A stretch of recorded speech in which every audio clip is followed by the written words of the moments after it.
Matthew 6, verse 16 to 18. And when you fast, don't make it obvious as the hypocrites do, for they try to look miserable and disheveled, so people will admire them for their fasting. I will tell you the truth, that is the only reward you will ever get. But when you fast, comb your hair and wash your face, then no one will notice that you are fasting except your Father who knows what you do in private, and your Father who sees everything will reward you. Now that was a reading from the Gospel of the Apostle Matthew. Now in this specific passage, Jesus was preaching a Sermon on the Mount when he stumbles upon one of the topics that he preaches, which is about prayer and fasting. And in the second half of this topic, he speaks about when you fast, don't be like hypocrites who try to look all disheveled and miserable so people can praise them for their fasting.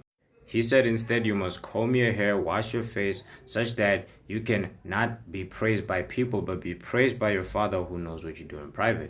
Now what does this tell us right here? Jesus said instead of showing out your Christian life, rather keep it to yourself, and your Father in heaven will reward you. Because if you strive to get a reward from people, then that's the only reward that you'll ever get, and people's reward will not be as valuable as your Father in heaven's reward for you.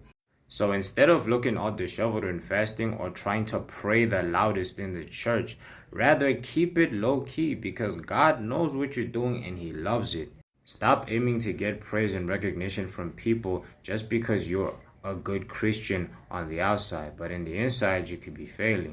Instead, work on building that internal structure between you, your Father, Jesus Christ, and the Holy Spirit, and you will be way better than anticipated. So stop striving to be known and strive to know Jesus.